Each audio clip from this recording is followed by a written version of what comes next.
All right, welcome back to the Deep Dive. I'm Hari, and today we've got Kimi with us. You ready to dive deep? You know I am, and happy birthday to Charles Darwin. Oh, that's right, February 12th. And we thought, what better way to celebrate than to, we'll do a deep dive on, well, Charles Darwin. The man, the myth, the legend. Not the Apple guy, though, right? No, that's Newton, different scientific giant. Although Darwin's impact on how we understand the world is, no less significant. Absolutely. And I think probably if you say the name Charles Darwin to like anyone off the street, the first thing that pops into their mind probably is evolution, which is, I mean, it's such a fundamental concept now, but thinking back to like when he was alive, how revolutionary was that idea? Like that species could actually like change. Oh, completely revolutionary. I mean, it completely shook up how we view life on Earth. So, yeah, definitely a good deep dive topic for today, especially given it's his birthday.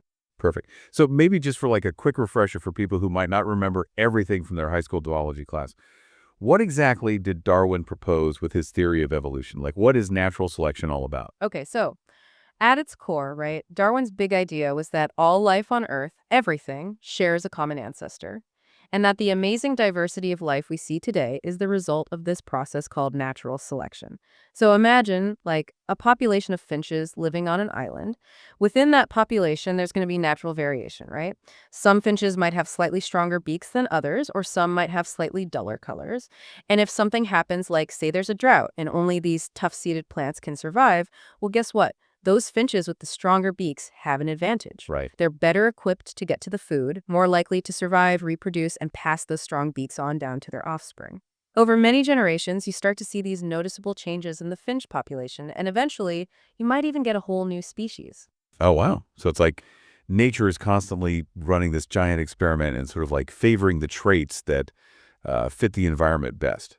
It's almost like kind of similar to like dog breeding, isn't it? We selectively choose like traits we want to see in like future generations. Only in this case, it's like the environment doing the selecting. Exactly. Darwin actually used that very analogy of artificial selection or, selective breeding to help explain his point. Think of all the different dog breeds we have today. They all came from wolves originally, but humans, we've shaped those breeds by being choosy about which dogs to mate.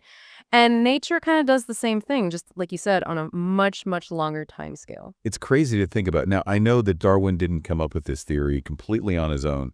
He actually presented it alongside another naturalist, Alfred Russel Wallace. So can you talk about that collaboration a little bit? Yeah, so the really fascinating thing is both Darwin and Wallace, they were working independently, but they both arrived at basically the same conclusions about evolution by natural selection. I mean, they both looked at patterns in nature. They saw the variations within species, how organisms were adapted to their environments, and they recognized that there had to be some common driving force behind it all. Wow.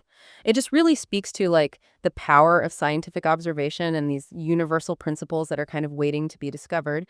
And then they actually did a joint presentation of their findings to the Linnean Society in 1858. That moment was kind of a turning point in scientific thought. It really shows you how, like, great minds can think alike, especially when, like, the evidence is there, you know? Exactly. Now, obviously, we can't talk about Darwin without mentioning his, like, really famous book on the origin of species that was published in 1859 and, like, really brought these ideas into the mainstream, didn't it? Oh, on the origin of species was a huge deal. It completely changed the game.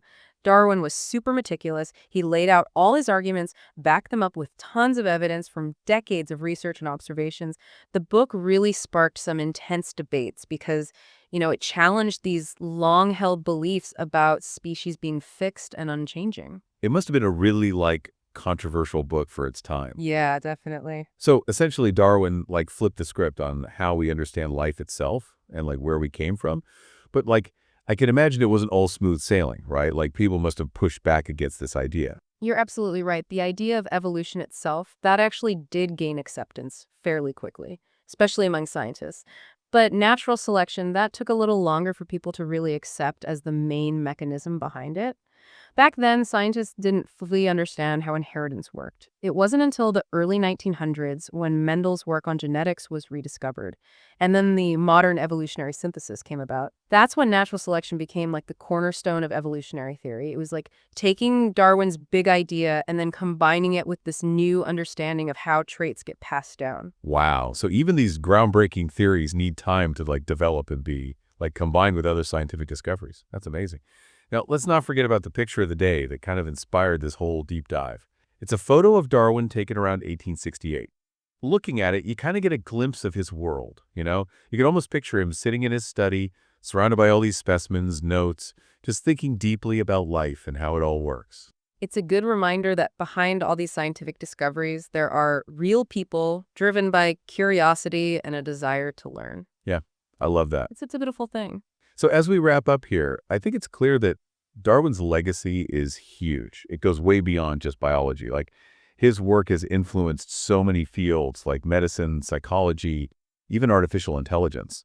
And I think it's amazing how his ideas helped us understand how interconnected all life on Earth really is. It's pretty remarkable. It kind of makes you wonder, like, what other mysteries about nature are out there waiting to be discovered?